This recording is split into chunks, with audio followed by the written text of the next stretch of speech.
Hugh Graham, it is such an honor to interview you today, and thank you for hosting us here at your beautiful Hillcrest Farms. You're welcome. You have had and continue to have an extremely successful equestrian career, including your participation in 23 Nation Cup teams, the World Equestrian Games, 4 World Cup finals, 3 Pan Am American Games, and you've competed in the Olympics twice as the 2-time Canadian show jumping champion. What would you say about your training program that has allowed you to compete time and time again at such a high level over the past 6 decades? Well, I think probably the biggest single thing about my career that kept my career going was my ability to come up with competitive horses. And I didn't buy them. I didn't go to Europe and spend a lot of money. Rarely did I do that. But I ended up taking a lot of horses that had issues and turning them into champions. And I think a lot of it had to do with my early career as a Western, where I worked with a man that was an incredible horseman, and he taught me a lot about training horses and teaching them and making and bringing them from being neurotic horses to being good horses. So horseback riding is an athletic activity that requires incredible physical strength, mental fortitude, perseverance, and it can also be quite competitive. What do you say to those who do not think that horseback riding should be considered a sport? Well, I haven't heard many people say that to me, but someone that's saying that maybe ought to get on the back of a horse and try to do something. And they might get a surprise how difficult it is, and it's like anything else. Like there's a lot of sports where you say, like ping pong, that's a sport? It is. It's a different sport, but it might just be a kid's game to some people, but it's a real sport, and so is our sport. Absolutely. Now, all of your times in the show ring, what has been one of the most memorable, important moments to you, and why? Well, one memory that will always stick out in my mind in the show jumping world, it was one of my biggest highs, was the Los Angeles Olympics, when I managed a clean round in the second round, and there was only about 5 clean rounds in the whole games in the Nations Cup. And it was just such a high, to be able to compete at that level. And I wasn't on the best horse. I had a horse, and he had his best day, and I had my best day. Great. And so the other thing I want to ask you, Hugh, is what mentors do you have both in and outside of the equestrian industry? Well, when I started in the show jumping, in the show jumping world, there was 5 guys that were all in the sport already, and they were big time in the sport. A couple of them were medalists and the Olympic medalists and so forth. And there was 2 Jimmies, there was a Tommy, there was a Torchy, and an Ian. And the first Jimmy was Jimmy Day, and he gave me my first job at Samson Farms. He hired me to break the race horses, and then I moved that into exercising his jumping horses, and then I took jumping serious. I got to watch one of the all-time great riders from Canada, he was. I felt when I look back, he was way ahead of his time as a rider, and I got to watch him and learn from him, and I learned what to do and what not to do sometimes too. And then of course Jimmy Alder was on top of his game then back then, and I really liked Jimmy. He was such a supporter, and when I was starting on the team, he was the captain, and that guy. He was in your camp big time. He and Tommy Gayford as well, who was the coach back then. They were both there right behind you. They were helping you. They were coaching you. They were encouraging you. And I keep saying winning to them wasn't everything. It was the only thing. And so I was, they were music to my ear, because all I wanted to do was win. and then Torchy, he was the anchor rider of my First Nations Cup team, and that was the one time I remember being nervous going in the ring at Spruce Meadows, my First Nations Cup, and everybody watching, a big crowd, and the team pressure. I'd never been on a team before, and it was always just myself. If I win or lose, I paid the price, you know. But here, the team was going to pay the price if I didn't, and so I felt pressure. Torchy was a very calming effect on me at that thing. I remember telling him when I came out of the ring, I said, Torchy, I didn't breathe for the first 3 jumps, and we laughed, you know. But and of course, Torchy over the years has always been there. He's such a ultimate professional in our sport, and I have so much respect for him. And then of course there was Ian, and Ian, that's a different story. You know, I keep saying, you know, I would have liked to put my wrestling hold on him many times over the years. but Ian kept the bar so high for so long that everybody that wanted to be a winner and wanted to be competitive had to raise their game. And so what can I say to him? But at the time, I wanted to strangle him when I was trying to beat him. But now I have to say, thank you, Ian.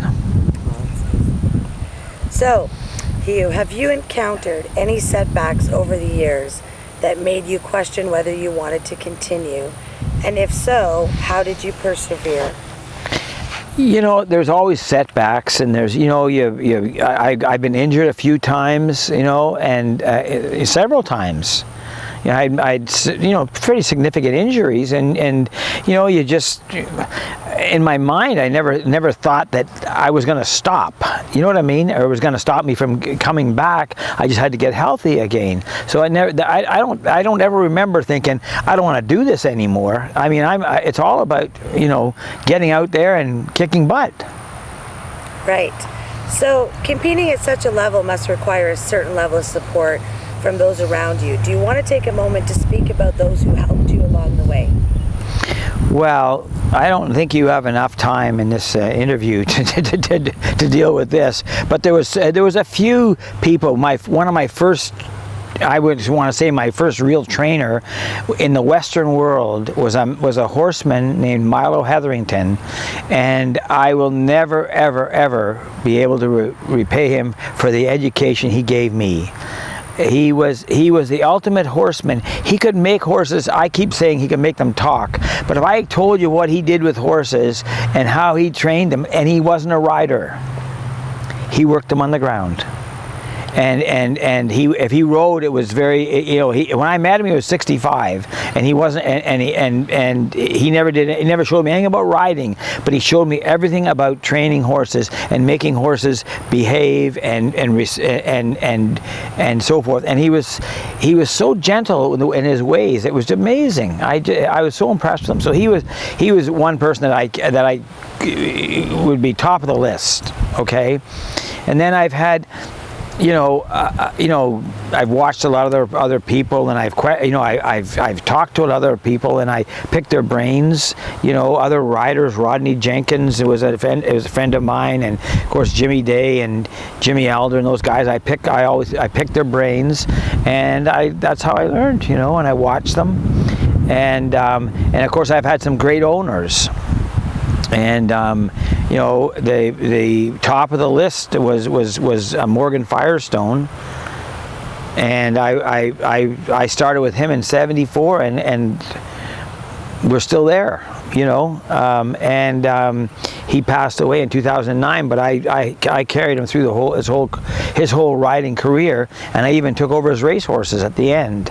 And managed that.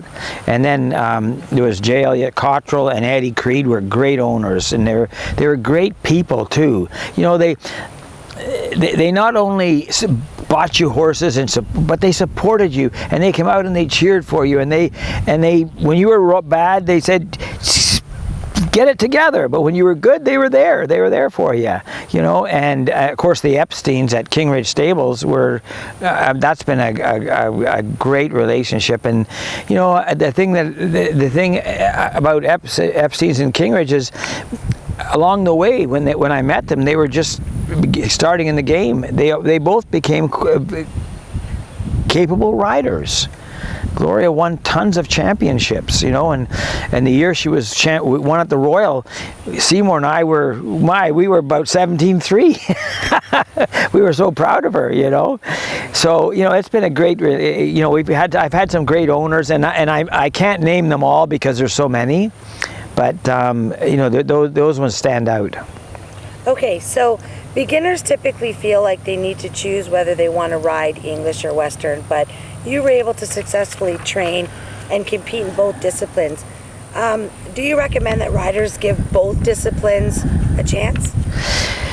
I wouldn't recommend that, to be honest with you. I wouldn't suggest that. If that happens, it happens. But I think what you have to do is you have to get your eye on the ball. And if you want to go, if you have an opportunity, I had an opportunity in Western. A Western stable opened up a couple miles from my house, and they had quarters. So I went over and got a job mucking stalls, and then I went. I got to ride, So I worked that opportunity, and then I started going to rodeos because the hired men were rodeo guys, and I started riding in the rodeos, and I took it serious. I wanted to be the winner, and I've got a couple of trophies in there from when I was champion junior steer rider when I was 13, or I don't know, 14. And when I was 16, I was champion calf roper in Ontario because I took it serious. I want to do it. Yes, I broke my leg and I went on to show, and my life changed to show jumping because of circumstances. It kind of came my way, and I made the best of it. And I didn't do anything else, and I don't want to do anything else. And I never want to do anything else but horses. That was my life. So competing at such a high level of excellence requires that you keep physically fit.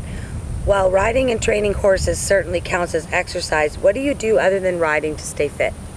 Well, I've always been a bit of a fitness buff, and even though I would say years and years ago, I wasn't as into it. I used to play squash and do things like that. But the last 15, 20 years, I have a gym where I live, and I go to the gym first thing in the morning. I try to get in the gym every morning before I go to ride, before I go to work, if the time allows, even if it's just 10 minutes or 15 minutes, just to get things, to do some, stretching and some things, because I think when you stay fit, your chances of injury are less.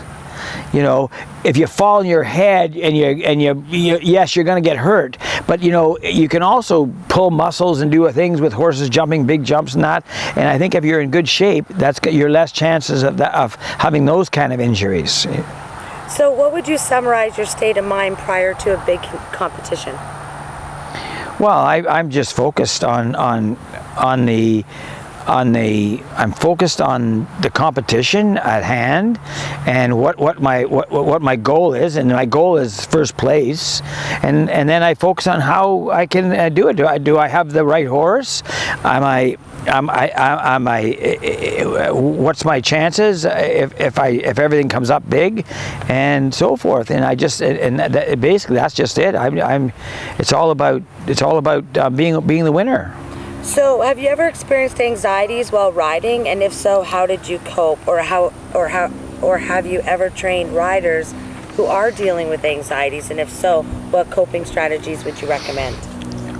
Well, one thing I reckon certainly is key is be in where you belong. Anxiety is created when you're over your head.